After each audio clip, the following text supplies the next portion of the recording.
Hello, bachcho. Let's read this question. So this question says, consider a drop of rainwater having mass 1 gram falling from a height of 1 kilometer. Okay, it hits the ground with a speed of 50 meter per second. Take G constant with a value 10 meter per second square. The work done by the gravitational force first part में पूछा है and second part में resistive force और इसके corresponding आपको four options given किए हुए हैं. ऑलराइट, तो चलिए इस क्वेश्चन को स्टार्ट करते हैं. So we can write down the key concept of this question. क्या लिख सकते हैं? वर्क डन लिख लीजिए. ठीक है, वर्क डन या फिर वर्क डन क्यों लिखना है, वर्क एनर्जी थ्योरम लिखिए. वर्क एनर्जी थ्योरम क्यों लिख रहा हूँ इस पर भी आता हूँ. ठीक है, वर्क एनर्जी थ्योरम बच्चों इसलिए लिख रहा हूँ मैं क्योंकि क्वेश्चन में हिंट दे रही है. क्वेश्चन बोल रहा है कि वर्क एनर्जी थ्योरम को यूज करना है. ठीक है, कैसे बोल रहा है? वर्क एनर्जी थ्योरम देखिए कहीं भी आपको वेलोसिटी क्वेश्चन में गिवन कर दी होती है. ठीक है, अगर आपको इनिशियल और फाइनल वेलोसिटी गिवन है तो फिर आपको कोई और कहीं नहीं आना है, सीधे वर्क एनर्जी थ्योरम का यूज करना है. वर्क एनर्जी थ्योरम बताता क्या है? Work done bye all the forces, जितने भी फोर्सेस लग रहे हैं उन सबका जो वर्क डन होता है वो किसके इक्वल होता है? चेंज इन काइनेटिक एनर्जी भी होता है. और चेंज किसके इक्वल होता है? Final minus initial. तो के एफ माइनस के आई के equal.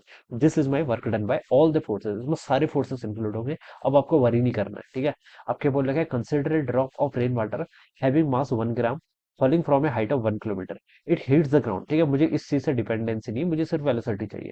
It hits the ground with speed of 50 metre per second.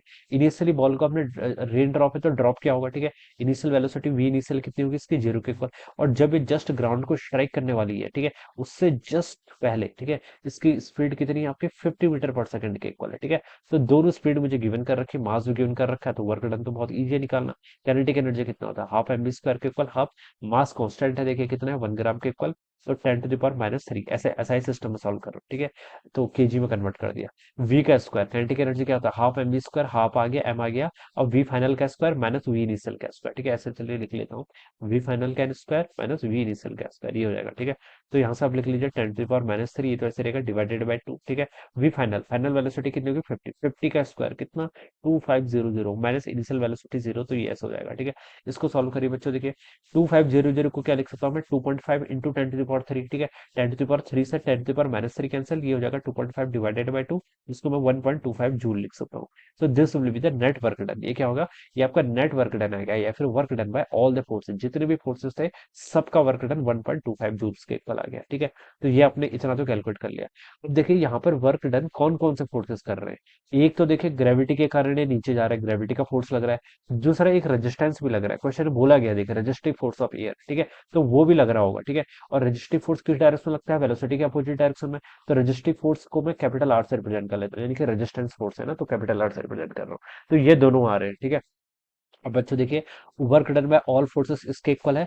और तो वर्क डन बाय ऑल किस किस के इक्वल है? एक तो ग्रेविटी ने वर्क डन किया है जिसको मैं डब्ल्यू जी लिख ले रहा हूँ, प्लस आपका work done by the resistance force. और ये टोटल किसके इक्वल है आपका? 1.25 जूल के इक्वल.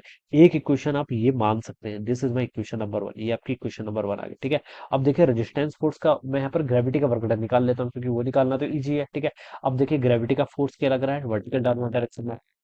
आपका डिस्प्लेसमेंट क्या हुआ? वर्टिकल डाउनवर्ड डायरेक्शन में. तो डिस्प्लेसमेंट भी सेम है, फोर्स भी सेम है. तो वर्क डन यहाँ पर आप निकाल लीजिए ग्रेविटी का कितना हो जाएगा आपका? एम वी इंटू एच के ऊपर. मास कितना? 1 ग्राम, यानी कि 10 पर -3. जी की वैल्यू आपकी 10 है इंटू हाइट. कितनी हाइट फॉल करा है देखिए? 1 किलोमीटर फॉल किया है. From A height of 1 kilometre. तो 1 किलोमीटर को 10 टू द पावर 3 मीटर लिख लीजिए. तो ये हो जाएगा आपका देखिए 10 टू द पावर -3 से +3 आपका 1 के इक्वल.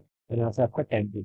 तो this is the work done by the gravity. Gravity का वर्क डन कितना हो गया आपका? 10 जूल के इक्वल. तो हम इसको लिख सकते हैं work done by gravity is equal to the 10 joule. ठीक है, this is my equation number 2. ये क्या मेरी इक्वेशन 2. अब इक्वेशन 1 में इसकी वैल्यू पुट कर लीजिए. ग्रेविटी का वर्क डन 10 जूल है, प्लस आपका work done by resistance force equal to 1.25. ठीक है, तो आप लिख सकते हैं work done by the resistance force. ये कितना हो जाएगा? 1.25 माइनस करके आएंगे तो -8.75 जूल के इक्वल आएगा. तो this is the work done by the resistance force. ठीक है, रेजिस्टिव फोर्स कितना है? -8.75. और आपका ग्रेविटी का वर्क डन 10 है. और किस किस का पूछा है वर्क डन? फर्स्ट में तो पूछा work done by gravitational force, तो वो तो 10 जूल हो जाएगा. सेकंड पूछा रेजिस्टिव फोर्स, तो वो आपका -8.75. तो ये थर्ड ऑप्शन देखिए 10 जूल और -8.75. ठीक है, दो सीधी का करेक्ट आंसर. ऑलराइट, तो इस तरीके से क्या करेंगे हम इसको सॉल्व करेंगे. तो I hope you understood this concept. All the best. Thank you.